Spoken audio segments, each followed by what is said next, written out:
Hello, everybody, and welcome to another episode of Beyond Talking Points with Matt and Matt. Um, so, usually on this show, what we do is we pick a topic that we both already have a pretty substantially formed opinion on, and then we just, go at each other with sticks and rocks, like they did in the old days.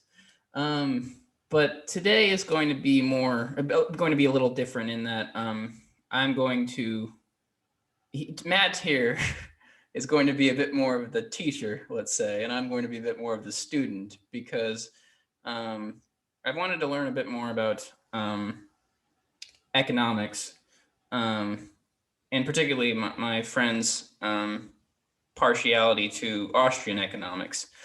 So I watched a couple videos, read some stuff on it, and I'm going to begin by just kind of laying out what I think Austrian economics is about.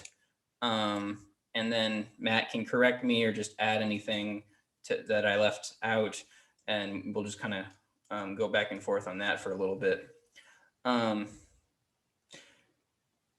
so, of course, I guess I'll start with Austrian economics. Maybe we want to go backtrack after that a little bit and talk about economics as a whole, but that's a kind of even broader topic, which is even harder to discuss. So I'm going to begin with Austrian economics. So Austrian economics is what they call a heterodox school of thought, meaning it's not part of the mainstream school of economics. The stuff you would learn, I guess, in a accredited institution. I mean, you might learn about some of these thinkers, like Hayek and Mises, but they're not most of your professors probably aren't going to tell you Hayek and Mises are totally 100% right, or Hayek and Mises truly knew what they were talking about. The other schools of thought are followed. I guess neoliberalism, the economics surrounding the neoliberal establishment, which I guess would that be what would you call that? Neo-Keynesian, perhaps, or I mean, a lot of stuff is kind of in the tradition of Keynesianism, but then there's also some like modern monetary theory kind of seeps in there on the edges, especially now in the contemporary political environment, especially in the United States. On the academic side, that's been seeping in more. But yeah, it's a blend of Keynesianism. Yeah, and I well, guess a little of the Chicago School as well, or a little of the what's the other phrase for that? The monetarist kind of view of yeah, things. yeah. I think monetarist is a good way to put it. Chicago School only really rears its head if you're talking about conservative establishment type arguments, and that's like a kind of specific subset of think tanks. So I guess I see the main differences between, say, these three schools, Keynesian, monetarism, and Austrian, is how they view the boom bust or bust boom cycle. Because obviously economies, which are based on the dichotomy of man's basically infinite ability to desire things, and the world's the scarcity of those resources. There aren't infinite water bottles, there aren't infinite tables, there aren't infinite books, etc.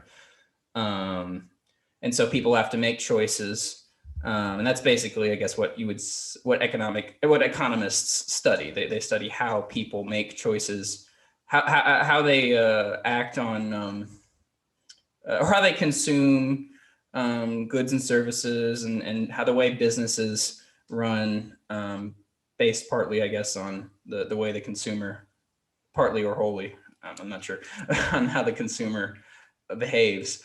Um, but I guess so. The Austrians, from what I can tell, they see the government interference with the economy as the main issue, because they see the what is called the boom as, I think the term is it misinvestment, or malinvestment? Excuse me. The a incorrect form of investment, which is unsustainable, and that can lead to that inevitably leads to the bust.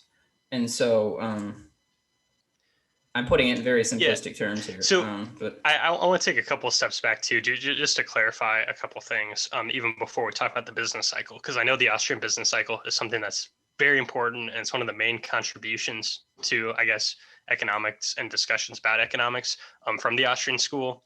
But that's not the core difference between Keynesianism and monetarism. So I agree that kind of the foundation of economics as a whole is the idea that humans need to cope with scarcity, right? So even if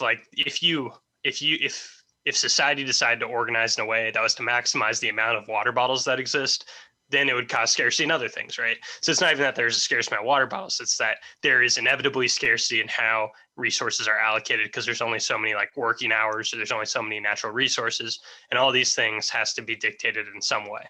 But then one of the key distinctions between a lot of ways that monetarists and Keynesians look at things as opposed to Austrians is Austrians really start at, and this is why Ludwig von Mises wrote the tome Human Action. It's really based around actions of individual people doing things. A lot of, and this is something we'll probably get into a little bit later, but a lot of Keynesian arguments are based around looking at aggregated data. And a lot of arguments you'll hear, and this is everything that's around the business news cycle too. And this is an episode where I kind of want to make some broad points, because if somebody's kind of coming in just with an idea of how to think about the world around them, I think there are some good broad points to have. But if you tune into like Bloomberg News or like NPR style business news, they are talking about statistics that are always these big aggregate numbers, right? So we hear about gross domestic product all the time.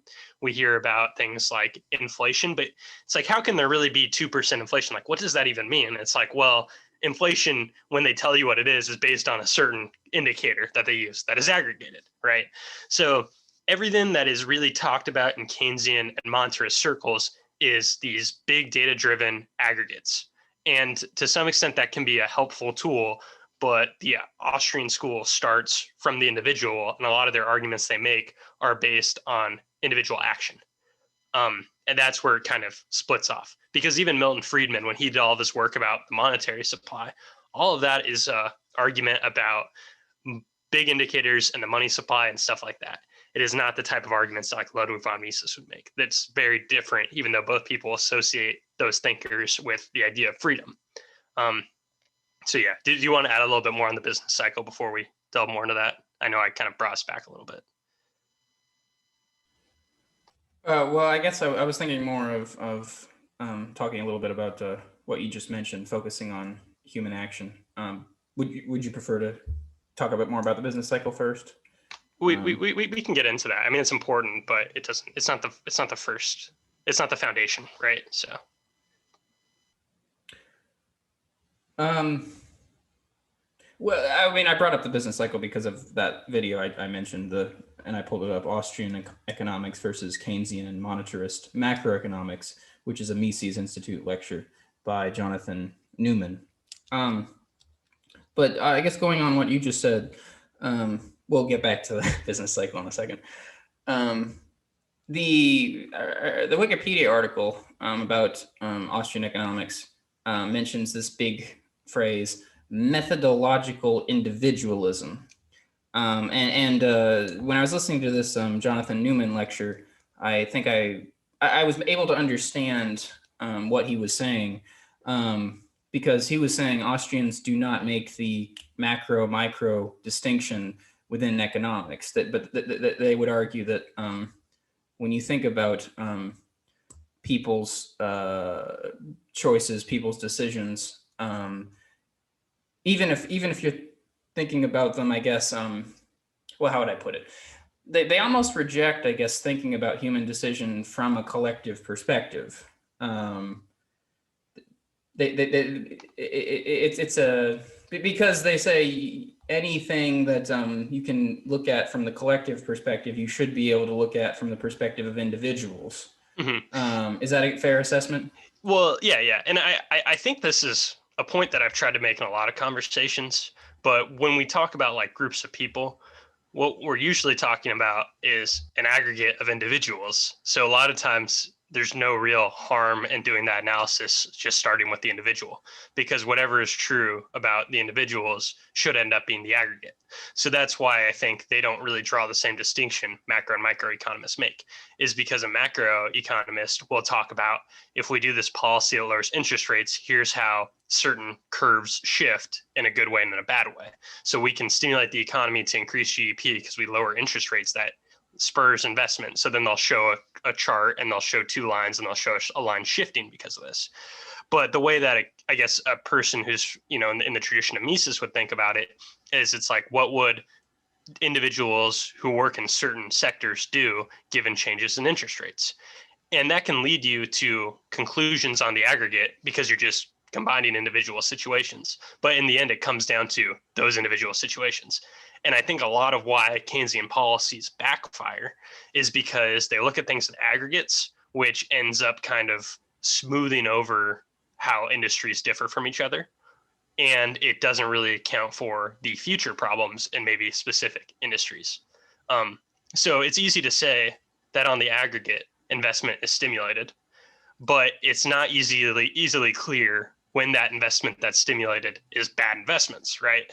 Because if you're just aggregating the data, you're not following a story of one person and how that all plays out.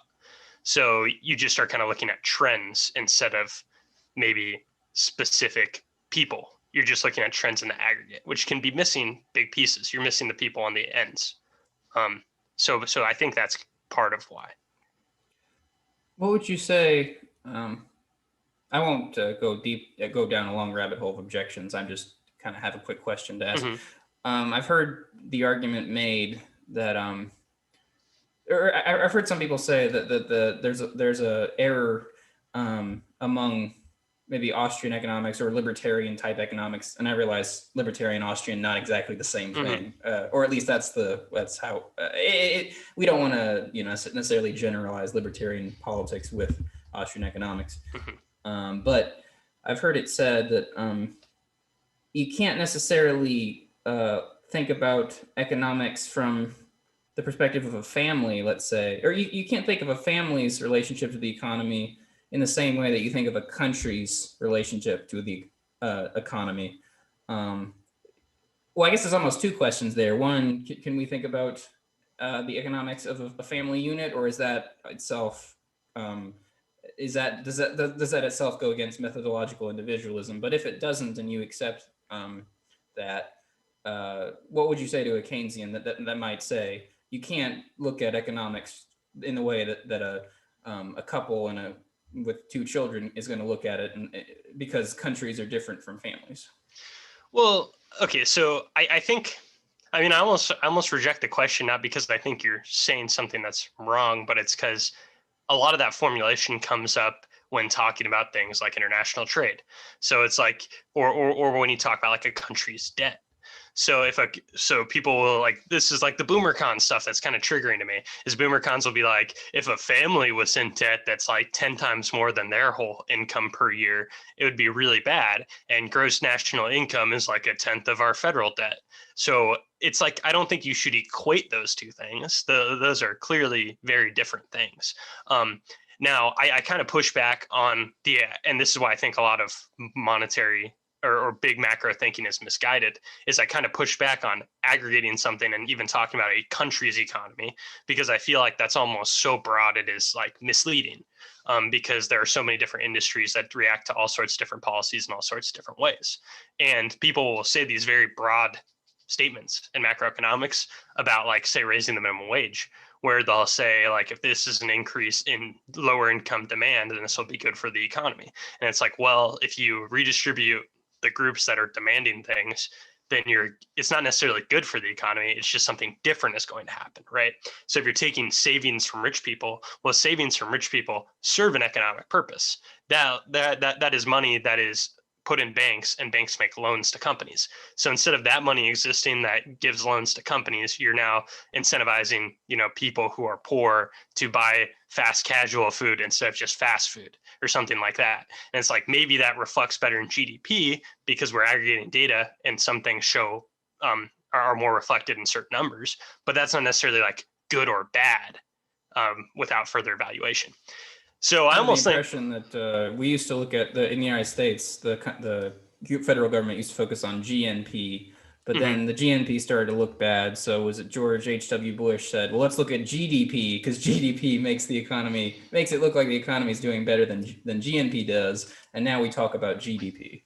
Well, and then even I saw something. I wish I could cite it offhand. I really do, but I don't know if you're familiar with Tyler Cowen at all. He's a economics professor. He does some stuff with the Hoover Institution, I think, but he's like a heterodox guy that's not like overtly really conservative at all.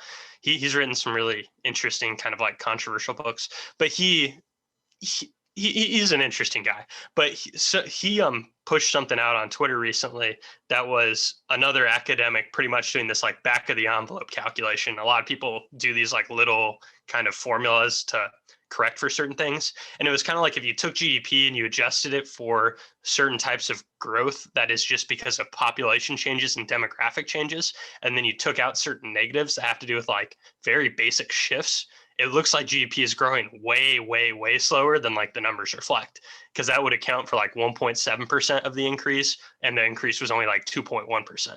So it's like, what even counts as real growth, and how much of it is even like real? And the thing is, like, switching from Motorola Razors to Apple iPhones isn't well reflected in GDP, because GDP is how much money people are spending on phones. It's not taking into account the power of a phone, right? So if phones get massively better over 5 years, that is generally an improvement to some degree in your well-being, but it's not reflected in GDP. Alternatively, like if Facebook makes more teenagers kill themselves, that's not reflected in GDP, even though Facebook's, income or expenditures are reflected in GDP. So there are like a lot of problems with aggregated data that kind of make economics seem very silly sometimes. And it makes it really easy to hate on traditional macroeconomics. With that said, traditional macroeconomics is used all the time in pretty much everything that's in mainstream news. And it's the only thing that is talked about that is econ related for the most part, which is kind of confounding. So would you say would you say that Austrian economics doesn't give a kind of an overarching worldview on economics? It just says it kind of gives you a few simple rules or a few simple ideas, well, I mean, obviously the silly question or the silly answer is not the silly answer, but the obvious answer is Austrians don't believe in the government oversight. But I guess I'm asking something a little different. Where's the distinction between the Austrians' view of, I guess, well, okay, so I think I have a good answer to that question. So you and I have had a lot of conversations off screen. I think this is important to, I guess, inform people listening to this. But we've had conversations off screen about economics a lot over the couple of years we've known each other, where you've kind of been like not super into econ, and you've kind of asked questions where it's like, I feel like whatever mindset you come to going into looking at econ, you can pick econ that will reinforce your political views. And one of the things with Austrian economics, it's not that Austrian economics tells you, hey, the government's evil. It's kind of like, here are some roots. And if you follow those roots to their conclusion, you end up thinking that the government's usually making things worse. So it's not that the root is, it's not that the base of Austrian economics is the government's parasitic, but if you follow down, if you follow to the branches of the tree from the roots, you get there. And a lot of it is from things like malinvestment. It's from information problems, and it's for pushing certain policies based on weird, overly technocratic data that isn't really that meaningful. I'm not under the impression that I mentioned Hayek and Mises earlier. I'm not under the impression that either of them were anarchists in the traditional sense, or even anarchists in the sense that you would be. Yeah, so Hayek is more in like the minarchist camp. I don't think either of them are overtly anarchist. I know Rothbard kind of follows Mises and then kind of builds on Mises, and Rothbard is overtly an ANCAP, and he is kind of like the main person who is linked with Mises nowadays when you talk about it. But Mises leans into being an intellectual. Now, both of them have talked about a lot of things that are very, very critical of the state and on a very like theoretical, philosophical grounds. And those are kind of some of their major contributions. And those are things like I think I mentioned it to you before, but like the idea of the socialist calculation problem, I don't know if that rings a bell, but it's this kind of idea that you just simply do not have access to the information to make the calculations from, a central governing force that are required to make a government or to make an economy efficient. So even if you had the best intentions and the best technocrats, you can't calculate it without having people give their input. So and that kind of contribution kind of ties into what I mentioned to you before about what I call the cars and laptops problem. And I use that as like the personal example where I have a laptop. That's how I'm talking to you now, and I don't own a car. But I would want a car if I could get one for free. So if like a socialist did a survey of we're going to centrally plan certain means of productions, which of these things do we need to produce for you? There isn't an easy way to distinguish how much I would prefer a car over a laptop or a laptop over a car, and given their different prices. So they both really lean into how important the price signal is and how the state interferes with the price signals and stuff like that. But it isn't really endemic to either of their, I guess, as far as I know, a lot of the literature by them that I've read, that, you need to abolish the state tomorrow. But if you follow it, I think they wouldn't oppose to that. At worst, they're minarchists, right? So. Is the socialist calculation problem and just the kind of Mises argument about I guess a certain amount of unknowable factors in the economy, you could say, is that why? So I was listening to something else I didn't mention actually before we started recording. I was listening to a podcast, an ANCAP libertarian podcast. I think it was the Economic Detective or the Economics Detective or something like that. And I think it was titled The Austrian Cult and Mathematical Economics. But I want to focus on that second part for a second. Is that why a lot of Austrians are critical of mathematical models of the economy? Because mathematics is kind of attempts to, we would say mathematics is a precise science, of course, 2 + 2 = 4. We all agree on that. But an Austrian would say you can't model the economy mathematically because you can't model human action mathematically. So I would reference, and this is my answer. This isn't, I guess, the hardline Austrian answer, but this is how I kind of I reconcile that.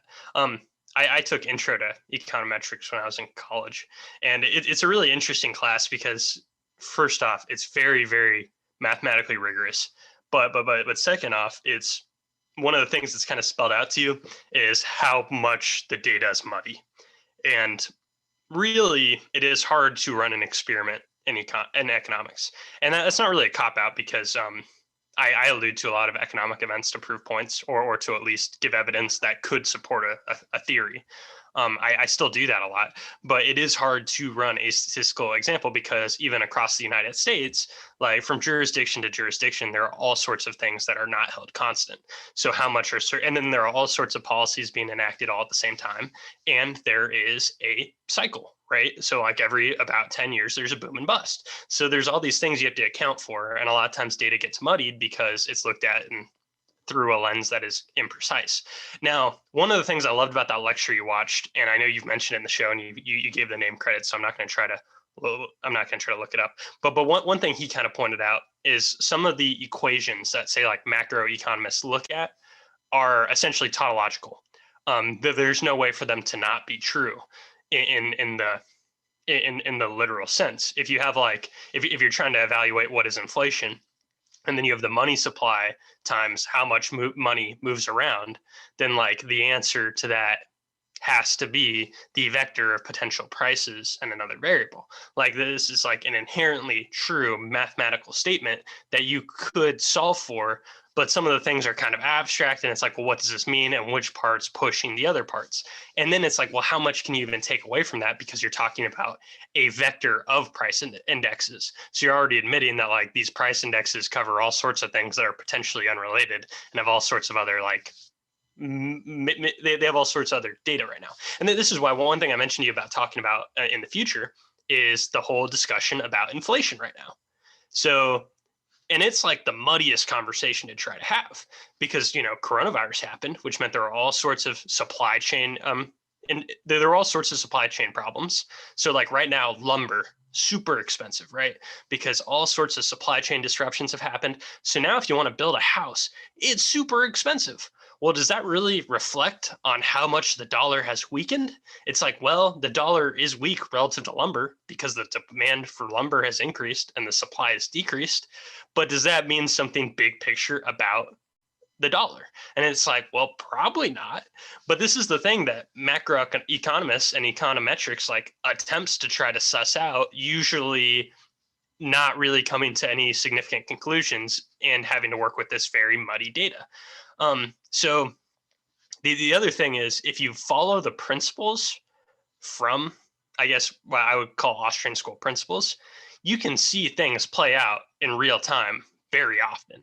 So to some degree, leaning in on these mathematical data that is like really imprecise and possibly meaningless is kind of a way of dodging the stuff that's like really in your face if you start putting pieces together. That would be my reaction to a lot of it.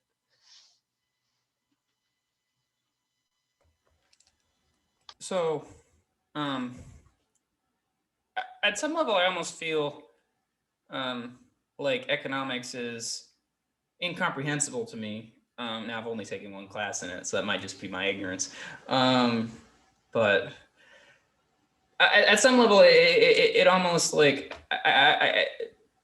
I'm not trying to be like insulting when I say this to anyone, but like I almost feel like I'm listening to priests talk about God, like the economy with a capital E, that with these mysterious forces that it just kind of, you know, these things that happen. At some level, when I hear people talk about the economy, I guess I'm going to start over.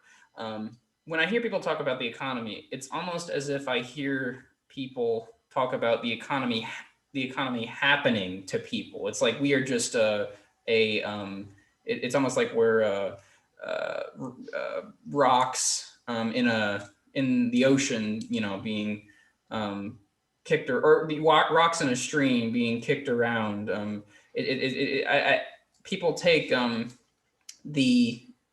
at some level they take the I guess power of the individual maybe out of it, or they take out the individual actions that are related to it, and maybe that part of that is related to government policy and government oversight. Do you think you could correct kind of? I guess, do you see what I'm saying, and can you correct any misunderstandings on my part? Yeah, so that raises two kind of big thoughts for me. I'll try to remember to come right back to the second one. So the first thing is the way economics is discussed a lot of times is in the form of broad narratives that I don't want to call them exaggerating, but the way they're discussed is in a way very, I guess, dramatic and might not necessarily be accurate. So I guess, for example, if unemployment in the US was 10%, people would be like, and especially if there wasn't like a pandemic or government policies related to a pandemic, I have to do that qualification. But it's like, if it was just 10% randomly, people would be like, oh my God, we have 10% unemployment. But one of the things, when I listened to, I think her name's pronounced Amity Shales, her book about the Great Depression, I wish I knew it off. I think it was called The Forgotten Man. One thing she kind of mentions is the Great Depression was bad for the people it was bad for. And that's like a kind of funny thing to say out loud, but it's like, well, if there was persistent 10% unemployment, that means 90% of job seekers had jobs. And the whole issue, one of the whole issues with the Great Depression is just that 10% didn't really bounce back. And that was for like all sorts of reasons that you can kind of delve into. So a lot of economic narratives are said in these big macro aggregates. But then if you actually like look at individuals, it's like, sure, if GDP drops 10%, that can sound really catastrophic. And it's like not something that's like, you know, something that you just wouldn't notice. But it's also like, if 10% of people lose their jobs, that means 9 out of 10 people don't lose their jobs, right? So it can be used in these broad ways that make it sound like everything is apocalyptic in nature. But a lot of companies do fine. A lot of companies thrive when there's a recession. All sorts of industries and companies thrive because there are a lot of companies that do better in recessions. This is like a thing. So broad narratives are usually misleading. Now, the other point, oh God, I really didn't want to forget it. The other point I wanted to get to is kind of, it's kind of how it can sound like people are just, being priests rambling about something that is almost spiritual. But the thing that kind of keeps me rooted is there are some very fundamental economic points that are clearly true. And these are things like very basic, like ideas of supply and demand curves, right? So it's like, what would shift a price up? Well, if there's more demand for something and the price goes up, like when I go to the grocery store and I look at pasta, sometimes pasta is like 70 cents a box and sometimes it's like $1.30. And when it's 70 cents a box, I buy like an extra box of it. And, it's like, it's kind of dumb. I mean, I have to carry what I buy. So it's just that affects my grocery decisions. So maybe it wouldn't matter for a lot of middle-class people. But it's like, these are little things that like I notice in my life where I'm like, that's a good deal. This isn't a good deal. Oh, I won't buy this slightly better tablet if it costs this much, but if it was marked down $100, I'd totally buy it. So these are things that are very real. And this also plays into like marginal utility is also an Austrian contribution, where like if I have a copy of a book that's very important to me, having a second copy is pretty much no benefit unless that first copy is like super beat up and I wanted a new one, or I wanted a new one that I could get signed or something. So there are these elements that are really true. And when you build off them, it is very easy to explain certain things we see happen in the real world. That's kind of what keeps me grounded. And a lot of times where I've, and this is something I kind of joke with you about because I know a lot of my political takes are very niche. I'm very aware of that. And every now and then I'll think like, dude, did I get sucked down a rabbit hole and am I too far gone? And there are things that I'll encounter and I'll anchor myself to, and I'll be like, no, because this is something that is very real. And here's a clear example that I have not misinterpreted. So it's kind of like that for economics with me, where there are things that I can tell are true. I see they're true. I see them happening repeatedly. And even though it's usually signified with 2 lines on a chart, it's like this is a real relationship. So yeah. Well, there's a couple things that reminds me of. I mean, one, I guess I should maybe clarify or just say for the record, in the past, I might have made some disparaging comments about economics, but that's not because I'm not dismissing economics. I'm not saying economics is a worthless field. I'm not going the route of what was his name? Carlyle. I forget his Thomas Carlyle. No, I don't remember his first name, but a famous English author. He said economics was the dismal science. But maybe part of it has to do with ideology when economics gets mixed in with politics, and then so you're kind of having to sift through it, like what is the political, what is the economic. But I guess the other thing, I wasn't trying to suggest that that people were necessarily talking about economics in an apocalyptic way, but they were talking about it in a way. Whereas, from my perspective, what the thought process I was having was, like, when an economy crashes, why does it crash? I mean, that's kind of what I was saying. It felt like economic forces are just kind of they're just happening to us, or we're just dealing with them almost like physical forces, and we have no control over it. Almost like, and this is a whole other conversation, but the place of like money, like what is the value of money, and why does money suddenly lose value or gain value? It's just for a beginner, I guess it can be a lot to wrap one's head around. I did want to say, well, I'll let you respond, and then there's obviously more. I have an example that might be a bad example, but I think it really it made a few things click for me, so I think it's worth sharing.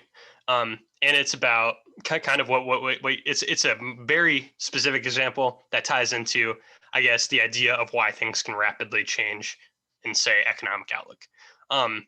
So I don't know how much you know about things like compounding interest, right? Or things like, so the idea that things exponentially grow if you have certain types of debts at certain interest rates. So one whole idea is and this is kind of a business example, but there are companies that are awesome like Uber and Lyft, where you can essentially get a cab, but it's way easier and it's usually cheaper. This has been a thing for like, the last 7 or 8 years. And it's pretty cool. Here's the thing though, those companies are not making money in terms of profitability at the end of the year. These are companies that get a lot of investment, and they are running at a loss every year because eventually they expect to make a profit in the future. So here's the thing. If you're thinking about exponential growth and let's use some round numbers. If you expected like 10% interest on your investment every year, if you're not going to be revenue positive for 10 years, those investments that you're going to have to pay due that are like 10 years out, that's way more than if you only owe 2% on those investments over 10 years. So whenever these things happen, like they push down interest rates, it allows people to invest money in ways that are both more risky or things that are not going to be economically, like, I guess, I shouldn't say efficient, but like profitable year over year for a while. So this is, I think, a lot of the proliferation of tech stocks is, the Fed's going to make interest rates like close to 0%. So we have free money. And if we have free money, that means we can invest more in stuff that is not revenue positive. That means all these companies can take on a lot more debt because that debt is not going to grow as bad in the exponential way that debt grows because the rate's so much lower. So it's like, well, now you've just made this whole sector a lot more profitable to invest in because now it is way less risky in the sense that they're going to have less compounding debt. So then what happens is like, and this is something that's been happening the last few months, is since people are worried about inflation now, the Fed will kind of be like, we might maybe look at not having our inflation target so low in 3 months. And then all the investors go, crap, I thought we were going to have 3 years of 0% interest, but now we only get 2 years. And now it's like, well, now our target price for Tesla goes from $300 to $260 because now that we've had to recalculate its future value with new interest rates, this is worth less, especially today. So things like this happen like in all sorts of business and investing decisions. If you think about a person who produces some sort of like, I guess the generic word is like widget or some sort of product, and you're like, well, should I invest in a factory? Well, it'll take all this, I'll have to invest this much money down and it will accrue this much interest. But if that rate changes, then it's like, well, now this is a good decision or this is a bad decision. If those numbers are arbitrary because the government dictates them, that kind of means you're sending these signals that might not really be valid in terms of what the market is actually trying to push people to do. And that's how you get malinvestment. And now certain companies have made decisions based on economic signals that are essentially fake. And then when they start coming home to roost, a lot of them, well, first thing is when they start coming home to roost, the government starts doing things. And now everybody has to reevaluate their decisions based on the new things the government's doing. And that's when people usually notice more of the same problem. This is what I think happened when they realized some of the housing loans were bad in like 2008, is because they're like, oh, we bundled all these bad loans together because Fannie and Freddie would buy anything. Well, these are really bad loans. And now that people are losing their job, we used poor algorithms because we knew Fannie and Freddie would buy anything. So it's like these little things can have big impacts if you remember like the principle of compounding interest. It makes these things that seem minute like really big if you're thinking about 5 or 10 years out. And that's why it can all hit at once, because it's like, well, now all this malinvestment for 10 years is suddenly visible in your face and people are losing money fast. And then they do things that are crazy. And then when everybody's scared because they don't know what's going on, was like really relevant in March last year. Like nobody was hiring last year. And it's not just the service sectors. Big businesses didn't know if their revenue streams were going to be screwed for like 5 years. So like, well, how do we justify hiring a new employee with a salary if we don't know what our business is going to look like in a year or two? And then it causes all these other issues. So I think that sheds a little bit of light on it in a broad way.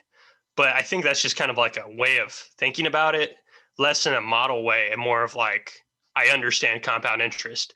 I understand how interest relates to decisions. Here are things that would follow. And this is why people could freak out, right? So, yeah. So you got a little ahead of me there, but I guess this is a good time to begin to talk a little bit more to talk in greater detail about the boom bust cycle or the business cycle, I guess you could say, because I remember. So it was Jonathan Newman. He specified. So earlier I was saying boom bust or bust boom, and I was saying that because according to Jonathan Newman, the Austrian economist goes with boom bust because he or she or they believe in that the boom is the problem basically, And the bust, I guess, at some level, is the economy correcting itself, even though obviously the bust is gonna hurt people more economically. Whereas the Keynesian is saying, and I guess to the monetarist would say the same thing, I think, that it is the bust which is the problem. And of course, the Keynesian says, well, when you have the bust, you need to both increase government spending and fiddle with monetary policy. And then I guess the monetarist says, no, focus on the monetary policy. Don't do as much government spending, because the Austrians and I guess the monetarists, they kind of agree about government spending, but they don't agree about they agree about fiscal policy, I think is the phrase, but they don't agree about monetary policy, roughly. And like the Austrian, the Keynesian goes by wants income to equal expenditures, and then the monetarist wants is it the money supply times the velocity of money to equal the price level and the output. In case anyone needed the equations to better understand. And do you have any thoughts on related to all of that? Yeah. So the whole thing with the Keynesian way of looking at it, I don't want to unfairly ascribe this just because it's famous, but John Maynard Keynes had like this famous quote that the long run is just it's just the sum of all the short runs, right? So if a lot of the Keynesian ideas is kind of like, here's a problem in the short run, how do we resolve it in the short run? And then if there's I think he was asked by someone, sorry to interrupt, but I think he was asked by someone like when he was talking about the policies he was proposing, like someone said, well, are these policies going to work in the long run? And he said, in the long run, we're going to be dead. Yeah. Well, that's the other famous one that he said. Yeah.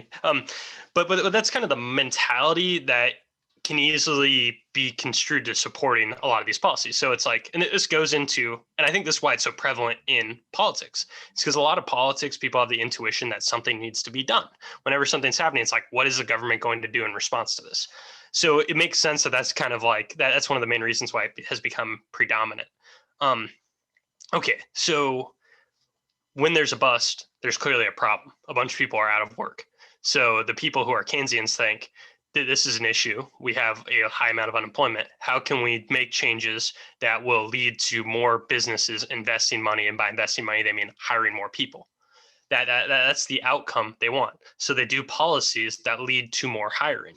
So, and the other thing is so the idea that that people aren't hired is a bad thing because the government's kind of saying this is a bad thing. We want there to be 3% unemployment at all times. Now, if you had like a completely free market with no intervention, there isn't necessarily an amount of unemployment that is ideal. It would just kind of happen spontaneously. You'd have companies that have good things happen and bad things happen. If a company is going through a bad time, then they're going to probably not hire people, or they're going to let people go. If a company is rapidly expanding like Amazon, they're going to hire a ton of people. But it isn't necessarily predetermined that economic conditions need to point in this direction. What the government does is they have a lot of indicators and they say, we want to do things that improve these indicators.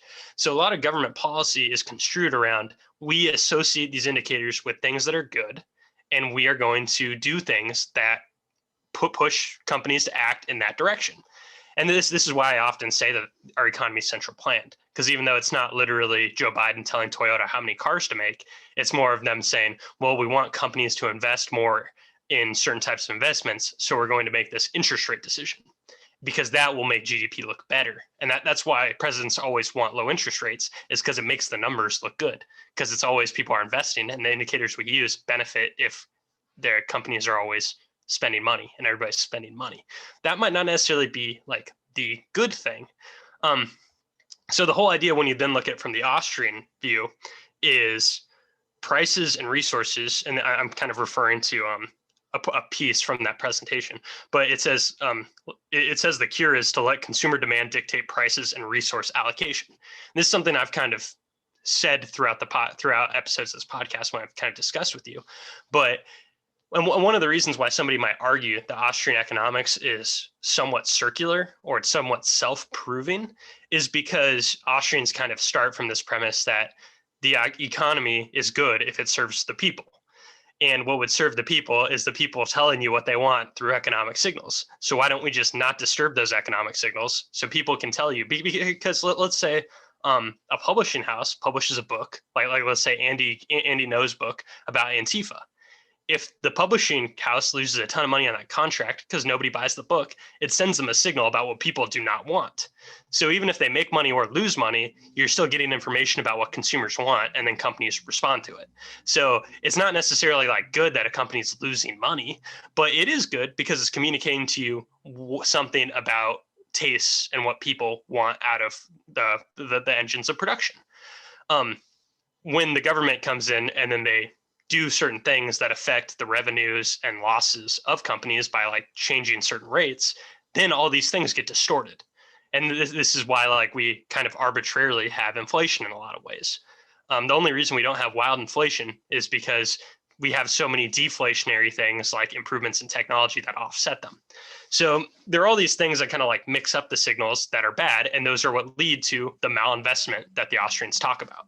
And that malinvestment is what leads to spurring the boom and then bust. So the economy booms because on paper, hiring surges and GDP surges because the government's telling people you can take loans for really cheap. But the thing is, if there wasn't that government intervention, then maybe all these businesses would say, maybe we don't need to hire a division to make autonomous self-service at our grocery stores. Maybe that isn't worthwhile, but it's like, but we got this really sweet loan, and we might as well expand on that because we were kind of thinking about going in that direction. Well, then if anything changes, they've now made a decision that doesn't really hold up under scrutiny because all the numbers are artificial. They're not real. They're not based on how much the society is saving to push the loan rates down, because interest rates would be low if the society saved a lot of money, right? Because if a rich person doesn't spend any money and they have it all in a bank, that means a bank can loan money and they have a lot of money they want to loan out.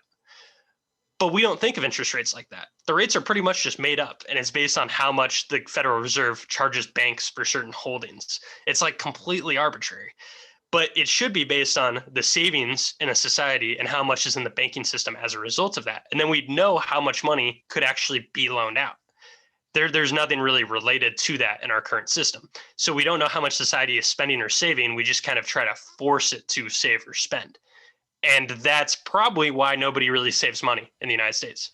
And I think you can trace a lot of weird macro problems to maybe that all this stuff is artificial. I know I went on a lot of tangents there, but it's all kind of tied together. That's the whole boom bust situation, kind of summarized in a somewhat helpful way. I might be saying what you said back to you, so forgive me. But again, I'm learning here. I'm a student. He's a teacher. He will not. I was going to make a bad joke. Never mind. So going back again to the Jonathan Newman lecture, he said that Keynesians are concerned with stabilizing employment, and monetarists are concerned with stabilizing prices, I think it was. And so, but I guess the issue with the first one is that kind of, from what I understand, when you focus so much, or when the government, I guess, has so much control over the economy, if the government, if the government loses control, then everybody suffers. So he was showing a little graph, which obviously I don't have the graph on me, but it was about if the line that stood for the whole equation, y equals c plus I plus g, which is income equals consumption plus investment plus government spending. If all of that fails, then everything under it crashes as well. The investment crashes. The whole economy is in shambles. Now I'm a little less. I guess maybe you could also help me with this. I know a little bit less about the monetarist school of thought, but I get the sense that the issue with artificially stabilizing prices and fiddling with the money supply is because the, I guess, value of that money, or you're not valuing that money in the same way that you would if the market was truly free, I guess, in the Austrian sense. and therefore that makes that is, as you said, that leads to faulty investment, and that can just mess with the economy as well. Am I understanding all this correctly? Yeah. So to lean into a little bit more what you spelled out at the beginning there. I think one way of looking at it is you can imagine a company that is like very, very much not profitable. So like, I guess maybe Amtrak. I know that's like very government subsidized, but Amtrak like does not make a profit from the revenue from the ridership. But a lot of times there are things that are not profitable in certain jurisdictions, and the government kind of says, well, we want employment to be high, so we're going to float these companies subsidies, or we're going to float them loans that don't really have interest attached to them, and all these things because we want to keep employment high. Well, the thing is, these people are working in what some people refer to as zombie corporations. These are corporations that are not profitable. And if you take the profit and loss signal seriously, that means people are not willing to pay the amount that company needs to survive, which means it's not a sustainable business model. Like, people do not actually want it in terms of how much it costs. If you look at it from the lens of opportunity costs, people do not on net want that company to exist. But the government's saying like, well, no, we're going to use taxpayer money to keep it alive. And now every person who works for that company is working for a zombie company. Those people could be in a valuable company, but they're not. They're in a zombie company. Like this. So this is a malinvestment. This is a situation where there's malinvestment. So then what you're saying about interest rates, if we didn't have any fiddling with money supplies, we'd probably get deflation. And the reason being is because I buy a new laptop every 2 or 3 years, and I buy cheap laptops. I buy like a $350 laptop. But every 3 years when I buy a $350 laptop, my laptop is way better than the last one. So it's like the power of the device I'm getting for the same price is significantly higher, even though I'm paying the same amount of money. It's a way better product.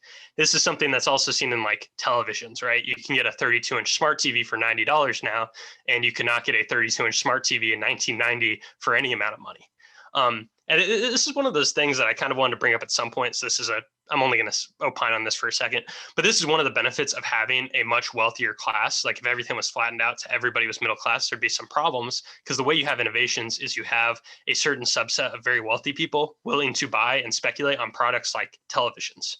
And then eventually the company who's making them is like, well, we want to sell this to way more people. So how can we make it better and for cheaper? And that's how you get these types of innovations. Like, only rich people had cell phones when they were giant. Now everybody has an iPhone. So that's part of the innovation that's part of the innovation cycle, but that's also like deflation in action. We don't get deflation because of how much money is pumped into the money supply. And it's because a lot of these technocrats think if there was any sign of deflation, then it would lead to all these bad spirals. Those bad spirals are only bad if you assume that consumers shouldn't be able to dictate the economy with their own money. So I guess an example of this, and I bring this up a lot, so maybe this is a good time to bring it up. I blame the government and the Federal Reserve for why everybody is concerned with the stock market. Because if you and I didn't have our money devalued year over year for decades, we would be able to just put it in a savings account, not worry about investing, and we could maybe retire on that money if we just accumulated it. We wouldn't have to actually take risks with our money because it wouldn't be devalued.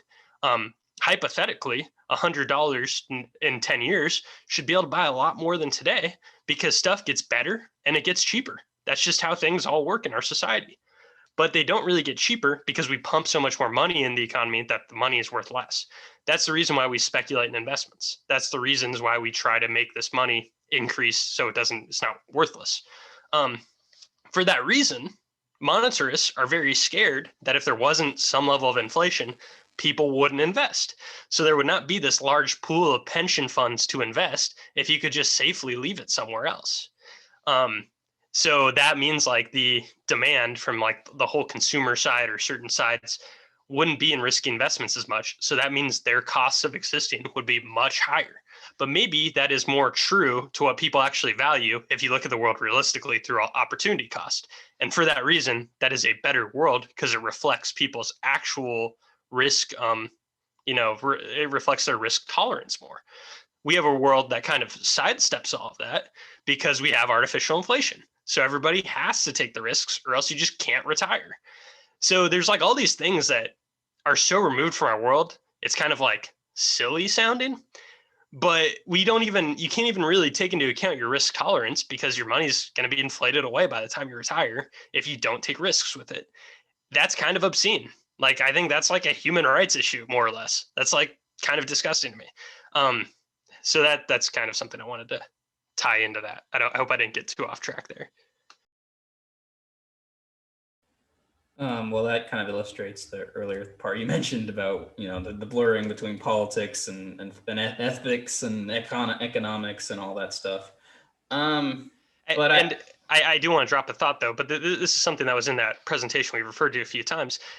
On this slide where he compares the boom and bust cycles, part of it is the monetarist and the Keynesian idea. Pretty much it's implicitly in caring about these indicators that you're saying the government needs to be the ones who directs these certain things. And intrinsic to Austrian economics is the thing to shoot for is the things that consumers and people communicate they want. And the way that is communicated is through profit loss. That's why I think prices are so important.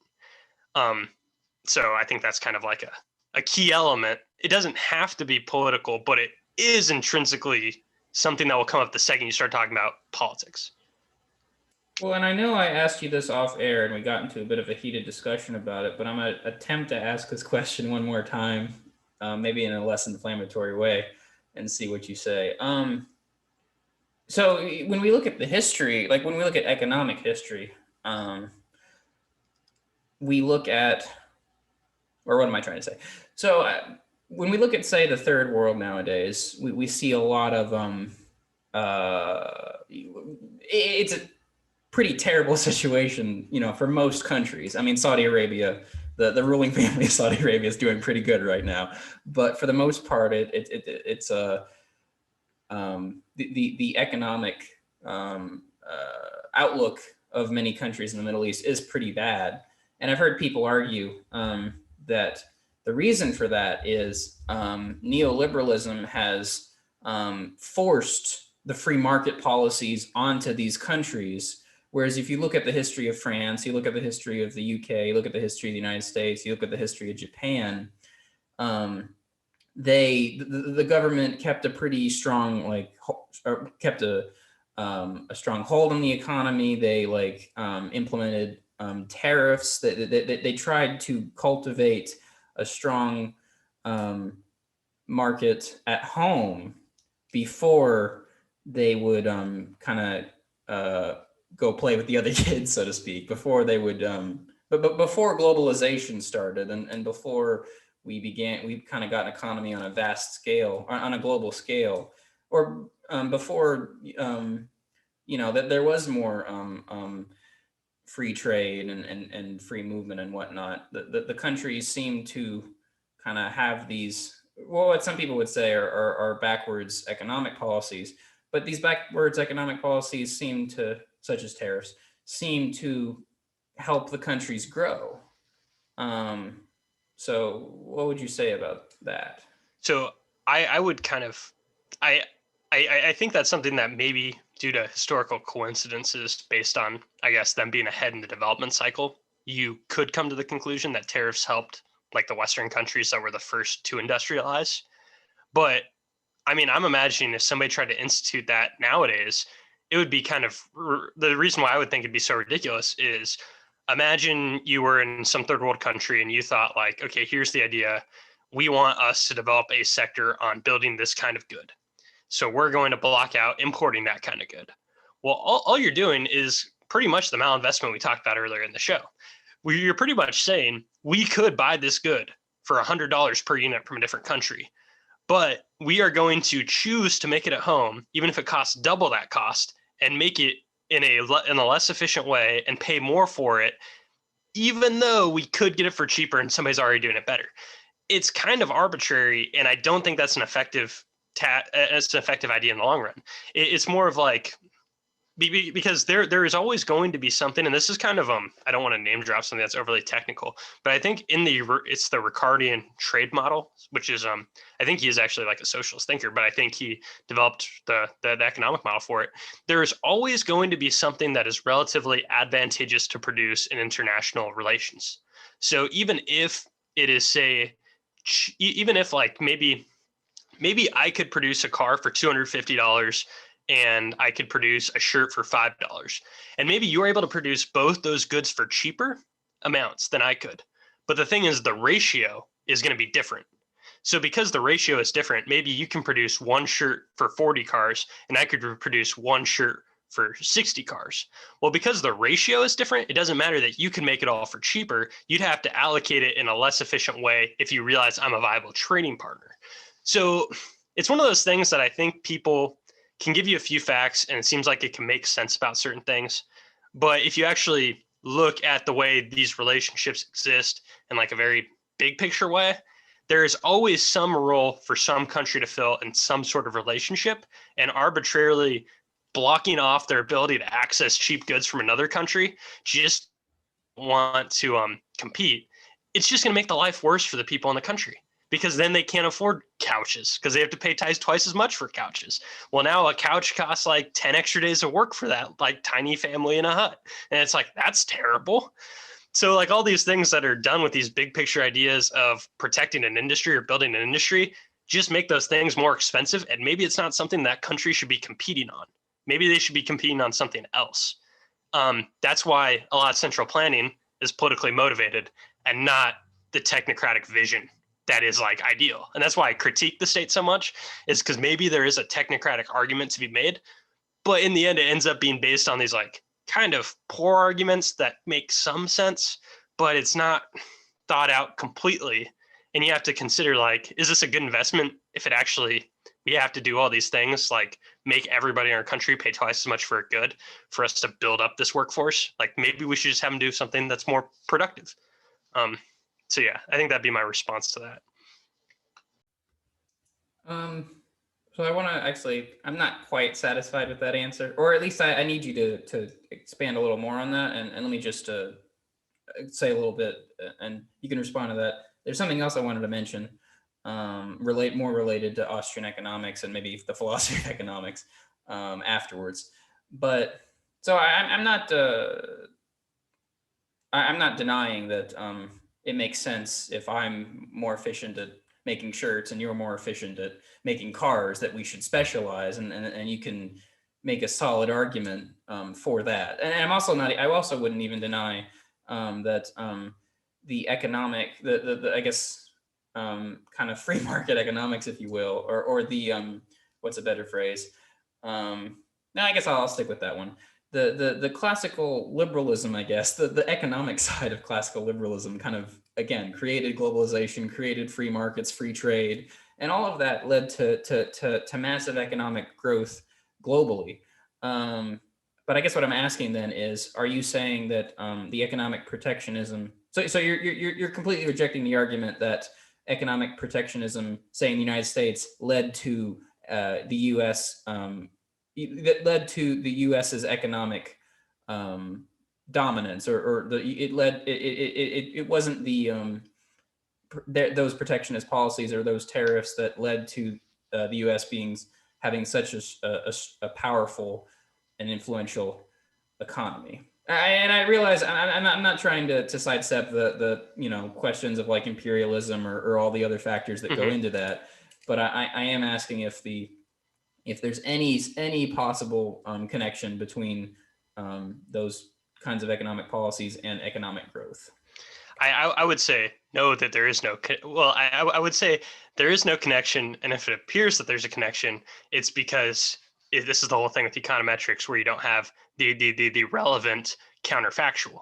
So if the only reason you can't have a booming industry because of tariffs. Like it is then an artificial boom that is actually worse for all the consumers in an area, because if there weren't the tariffs, like presumably you have the tariffs because you can't compete. So if you were actually making things better than like the global rate, then you wouldn't need the tariffs. And so you should be, the consumers should be able to buy it for cheaper from other places. So that means the cost of living on all the people that want that good, all those people are actually paying more. So that affects their well-being in a negative way. Now, it can simultaneously happen that the US can have overall aggregated growth that is higher than other nations. Now, those other nations are also doing similar practices in other industries. So it's like it's not a perfect comparison to what the ideal would be. But it's kind of like it sounds to me that that's like there are industries that they can't compete effectively in. So they're subsidized. A tariff is just like a inverse of a subsidy. It does the same thing, but it's just doing it backwards. It's doing it with a stick instead of a carrot.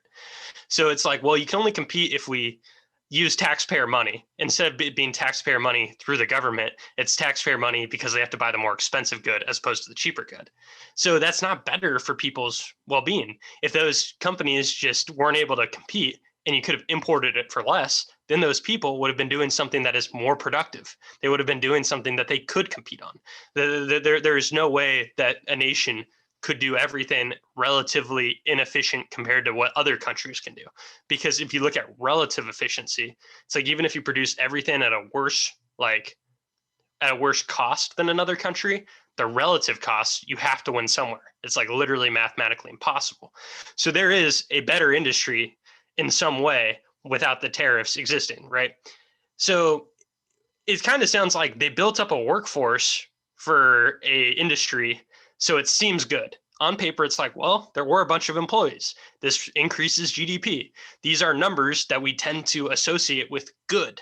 But if they didn't artificially exist, those workers wouldn't just be at home doing nothing. This is my whole commentary on like the military. If we didn't funnel so many people who are like college grads or even like well qualified high school grads into high levels of the military, those people would hypothetically be doing something else that is relatively hard to do, that is somewhat intellectually stimulating if you're a person who passed all these high level tests. So it's not just that they would be sitting at home if you didn't have them in these bad industries that aren't helping anybody's well-being. They would be doing something else, and hypothetically it should be something that is profitable, which means consumers are showing that it is like something they want relative to their other things out there. So yeah, it seems to me like it's just malinvestment. It just looks good on paper because the indicators we like to talk about. Okay, actually, I have one more follow-up question with that. And you can feel free to say this is a stupid question, Matt. I don't have a good answer for it because it's a stupid question. We're going to move on.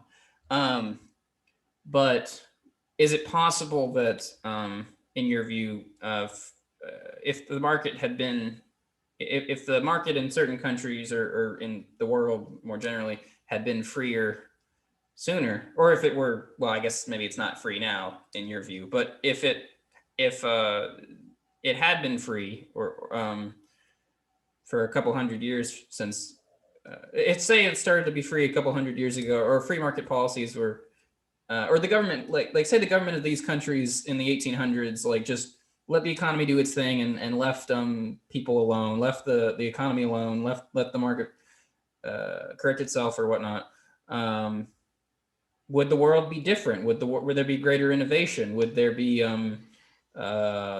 less booms, and would there be less busts, and would that have been a good thing for the generations to come? I mean, I think so. I think that's kind of like I think that's an easy yes. Now, I wouldn't want to try to go into too much like detail and pontificate that we'd be in like the Jetsons world now, because in a way you're kind of asking like you're kind of asking like to think about the Man in the High Castle, like that book, but instead of it being the Nazis win, it's there was never government intervention in the economies. Again, how would things work out? And the thing is, I just want to move the goalposts a little bit. But one thing that's kind of true in the Austrian model is there are still companies that fail, right? I'm not saying that no company is ever going to go bust. It's just you get rid of these systemic busts because it's not something that happens in this widespread way. So like bad ideas aren't going to be profitable all of a sudden. It's really just the only things that even have a chance are things people have to want.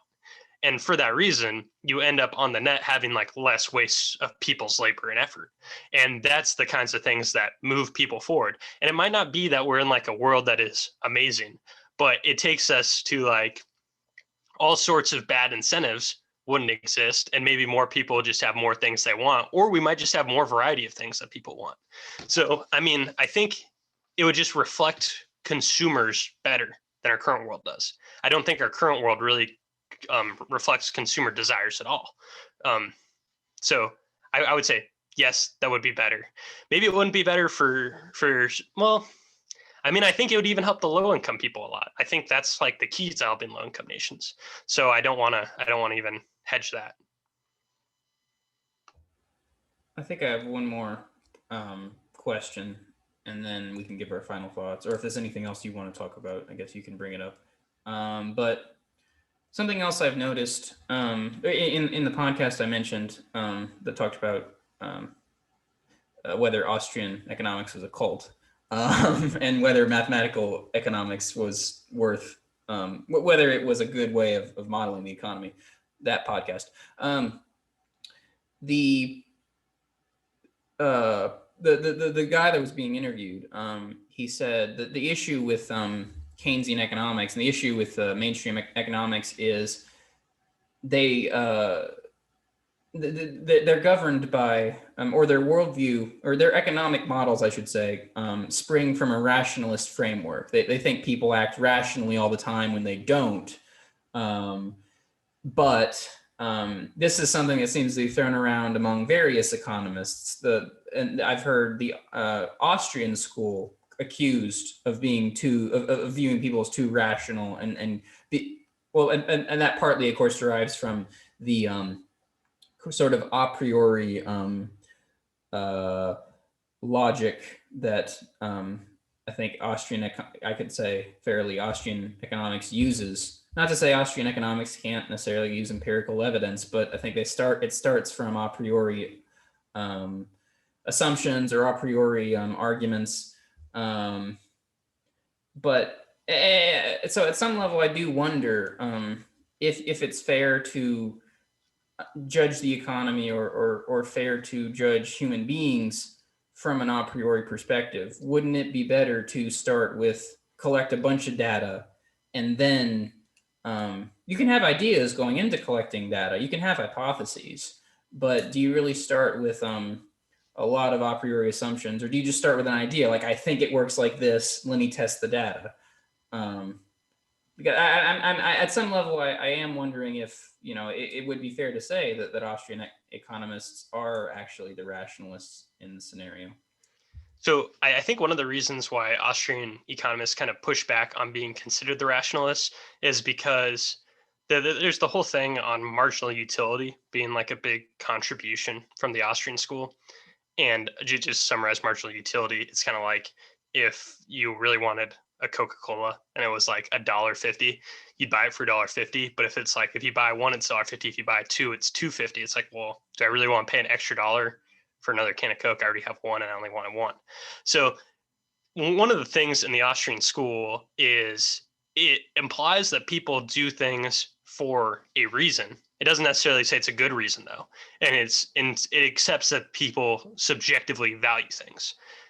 So one of the things, I keep using this phrase, the prices reflect consumer desires. One of the things that kind of you hedge with Austrian economics is you kind of don't really make a value judgment on if consumer desires are good or bad or make sense, right? So you can use an Austrian economics model, and then if you take a society where people are really obsessed with having really weird knives that are very expensive, it's like these people might be valuing these expensive bejeweled knives more than they are getting dinner in front of their family. You could still model that with the Austrian principles, even though you and I would be like, well, that's irrational. You need to make sure your kids don't die of starvation before you buy another really nice knife for your knife collection, right? So Austrian economics takes into account that these subjective evaluations that people do might not make sense, but it accepts that people make these subjective evaluations and they prioritize things. And this is what the price signal gives us. So it strings together things in a logic, but it isn't necessary for the people to be acting rational in the way that Chicago school economists might imply rationality means. And a lot of economic models, when you try to model people acting rational, you're kind of assuming a lot of normative things about how people act in a society. The Austrian school is like, people will act in a society. We don't really care how they act. We just know they will have preferences. it doesn't matter if they're rational or make sense to me. They're just going to do it. And here's what happens as a result of them doing things. That's, I think, the distinction and where things can get bogged down. Isn't it fair to say that that all economists to some degree, at that, I guess if that's the definition of rationality, then that's kind of the way economics operates, is it not? Well, it doesn't seem like that's the case when you talk about macro models, right? So when it says we're going to do this, therefore all of these companies are going to do this, therefore X, Y, and Z. It's like those are people spelling out, here's what is the best interest for companies to do. That's a little different than saying, here is what a genuine profit signal means. Because all I'm saying is, like, if a company profits, it means consumers are telling them that they will happily buy things at a premium, that it makes it valuable to be in this company. If you have a loss and you don't have people who are willing to invest to you, you're going to stop existing. The way that a lot of, like, I guess, Keynesian models react to this is they kind of don't view profit as this signal.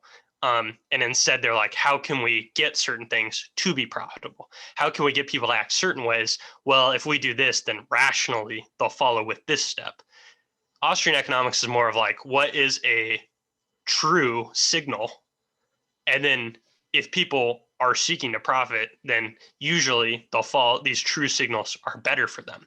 It's not really assuming that people will then follow the signals correctly. That's why there's still going to be malinvestment. It's just not going to be artificial.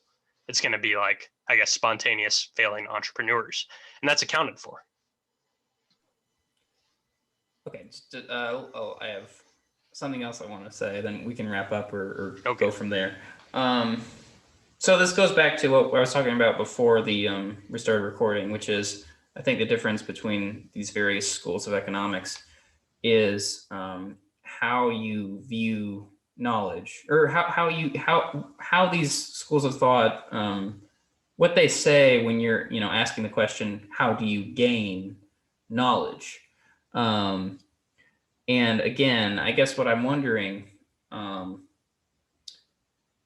hoping this is one of those curveballs I mentioned. I'm wondering, do those a priori assumptions and arguments that, say, Mises, for example, would make, do they reflect human behavior and human psychology? And then kind of a side question or follow-up question. Do all economists make a priori assumptions and arguments? And is that just the nature of economics? Are you forced to make those a priori assumptions in order to run those models, in order to analyze the data, and you just can't get away from it? And we shouldn't be signaling out the Austrians when we talk about those a priori assumptions and arguments. I think I'm taking this in a direction that is okay. I might be completely misinterpreting you a little bit, but the way that I hear that and want to respond to that is, it's kind of like you have to start from what does well-being mean, right? So if you say that, then, like, Keynesians will be like, well, we don't really know, but we feel like GDP is generally something that correlates with what we would imagine the idea of well-being is. So we're okay with saying we want to maximize GDP, and unemployment's bad, so that's bad for well-being. If we maximize, like, lowering unemployment and maximize GDP, then we're doing something good for well-being. An Austrian starts with the kind of the thing that I think they're critiqued for, like, which sounds like an a priori assumption, but I don't think it's really any different than something that I just described a Keynesian would say.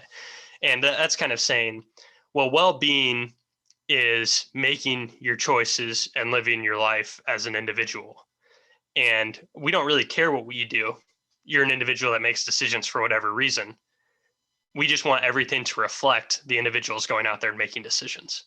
And then when individuals make their decisions, here are the circumstances that allows them to make more of the decisions they want or less, right? So if somebody says they really want the knives more than they want their families to eat dinner together, then that's going to be reflected and is kind of like well-being, because even though you and I would be like, well, that doesn't make any sense, that's irrational. It's like, that's what that person decided to do with their trade-offs that they make in life. And they got to do it. And they lived in that way. So that's not the same as GDP, but it is starting from which way do we want to categorize well-being and which way do we want to work towards maximizing it? So in that sense, the a priori way of starting from Austrian School kind of starts with saying individuals making their own decisions is a good barometer for well-being. or it's almost like a good barometer for well-being, given the limits of the scarcity involved in wherever they are in the world or in time or in life, right? Because at least they get to make those choices. Macros in Keynesian kind of turn it into a quantitative aggregate. That's a lot different. And I can see why people would disagree there, but that's like that is an a priori thing you have to do on either side. So maybe that's like a false equivalency. That's how I kind of interpret that. Well, one of the videos I sent you was by some YouTuber. I think it's Economics Explained or something like that. But the video is titled "Why Economists Never Agree on Anything." And the at the beginning of the video, the content creator says the issue with economics is it is based on an unanswerable question. And I guess that maybe that would go back to the question of well-being, because as you alluded to earlier, you can't really run economic experiments in a country. I mean, you could, but no one's going to do it. Because I mean, what are you going to do? Like, what would that look like? You could, take France. Let's say, okay, we're going to implement this economic policy in France, and then we're going to see what happens. But of course, obviously, no one's going to do that, because if you wreck the economy, you're destroying people's lives, and that would just be no one would say that's a good idea ethically. So the economists have to go on. They can analyze data. They can go on. They can look at the consequences of certain policies, but they can't run controlled experiments in the way that you can when you're studying, say, physics or chemistry. So one thing I want to tie it in with, and this is something I want to bring up earlier but forgot, is I know you probably hate when I bring it up because I know we have such divergent views on it, but like all the government's reaction to COVID-19 and a lot of the things that are kind of pushed out in the mainstream, or at least in like I live in a big city, so I heard it in a lot of the big cities, it was a lot of epidemiologists giving policy advice. And a lot of the times it seemed like the reason why it was tough for me to grapple with this is because I was annoyed with the epidemiologist framework for making decisions, and that framework appeared to be what actions will minimize transmission to the fullest degree. So there's this a priori, part of their framing of the issue, that the goal is to minimize transmission first and foremost. It doesn't take into account other factors. The other thing that I wanted to tie into it is that it's this. He considers himself a philosopher. His name's Alex Epstein. He wrote the book The Moral Case for Fossil Fuels. And his whole thing is, you hear these people talk about carbon emissions, and you hear them talk about taxes on environmental pollution. But the thing is, they aren't looking through it through the lens of well-being. They're looking through it in this technical way of costs relative to emissions, but they aren't thinking about the cost to specifically poor people relative to like emissions. So he would say something like, well, if you do clean emissions in all these countries where the people are very poor, their energy expenses are going to drastically increase. And these are the poorest people who are most likely to actually die because they can't like heat themselves during certain times of the year. And he's like, so the amount of like life lost for these costs is actually extremely undervalued in terms of well-being. So if you have people who are technocrats in very specific sectors like environmentalism or epidemiologists, they might focus on one specific variable. And it's not that hard to come up with anything that maximizes one variable. The issue is if you think about something that is inherently kind of like a priori based, like well-being, like what does well-being mean, then it does enter the realm of philosophy, at least to some extent. So I wanted to tie those two things in. I can't really think of any more pressing questions off the top of my head. Obviously, this is the first real econ heavy episode we've done. Hope to do more in the future as I learn more and study more about it on my own. I was going to end on a very nihilistic tone, but I think I'll leave that to when we're not recording, and I can be much more obscene about it. Yeah. Well, so I'll just close up by saying I think this episode is important because one thing that is pretty relevant, I guess, in the culture and the conversation about economics is, especially because of the government's response to the coronavirus being these huge stimulus packages that were unprecedented, a lot of people who are in like the late stage capitalism kind of crowd kind of think economics isn't real. And if you have like a little bit of experience reading economics, some of the comments they make are just like completely incomprehensible in terms of like how naive they are.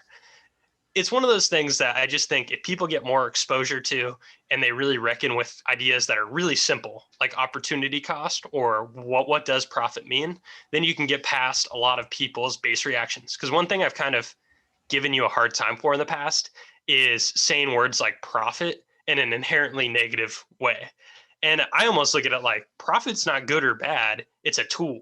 It's a tool that tells people what needs more competition, where's more money to be made. And if more money is to be made somewhere, somebody who wants to go make money will find a way to make money there. Generally, if you have anybody who wants money or is in need of money.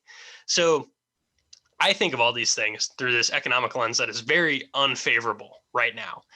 And especially in the time of the government printing so much money and just like wasting it on all sorts of things that we all know. And like this is where you and I agree, we're like, some of these bailouts are just ridiculous. Like, why are you giving these rich people so much more money? It's like, why is the government like even I who craps on government intervention to give like welfare, it's like, well, I still think it's 10 times worse when they give it to people who are already rich. So all these people Why are is like, Alan Greenspan such an idiot? yeah, but people like us are like sitting here. We're like, well, if you can give $250 billion to like the top 1%, why can't you give 500 billion people to the poor people? And like some of that is something that like I kind of can resonate with because it makes sense on a relative basis. Or it's like if you can waste $600 billion on the military, why can't we just cut half that and then give the rest to end poverty? But it's just, I think when you then look into the distortions that are created, that's where Austrian economics comes in. And then it's like, hey, maybe in the short run, it is better to just only have those welfare things and then get rid of like the other top end problems. And maybe that's somewhere where I can come together with people who are on the left. But I still think there is this intrinsic problem of these distortions because they make it so profit isn't a clear signal. And if profit's not a clear signal, then it's like, well, we just kept a bunch of zombie companies alive. That means 150 people wasted their whole careers working for a company that didn't actually on the net benefit people in terms of real opportunity costs. Those people kind of wasted their careers and lives. Like, I think that's bad through this framework. So I think it's important to think about, especially in a time where people think economics is kind of fake. And that's something I hear a lot, especially because of MMT, like modern monetary theory, growing in popularity. So even if you are going to kind of tell me some nihilistic things after, I still think it's something that I want to push out there, and hopefully somebody gets something out of it. Yeah, no, well, I guess I'll end on saying before you close this out. I mean, I guess part of this just has to do with kind of an increase in specialization. But because like when you nowadays, you know, you become an economist, you become an accountant, you become a epidemiologist, and so you're so focused on, if you kind of go down the career route, and so you're so focused on like the way your training, the way your field kind of views the world, or your you know, sliver of the world that you're examining. It can be hard to talk about that subject with people who aren't in that subject, because you use there's so much terminology you have to use, that there's a certain way of thinking you have to use. And so economics is extremely important because, I mean, it literally touches like our lives every single day. I mean, the obvious example, you know, in my 1% of economic knowledge that I can throw out here at the end, like I could say this, recording this podcast was an opportunity cost, in the sense that, you know, I could have been doing something else. Or my ability to consume certain goods or services, you know, affects my life. The whether the government, you know, has a minimum wage or not affects my life. As we've said already, if a government does certain economic policies and they fail, that affects everybody, or at least that affects. I mean, that does literally affect everybody. If you're extremely wealthy, then you won't feel the effect as much as if you're in dire poverty already. But that's why I wanted to do this episode, and that's why I'm trying to learn more about economics on my own, because I think it is incredibly important. But I can look at an economics textbook and I just don't get anything out of it because they're not really putting it in language that's helpful for a layman, and they're not really meeting the person halfway. They're not saying this is why you should care about economics. This is why economics is actually important. That they go off with some or they focus on graphs and mathematical models and whatnot.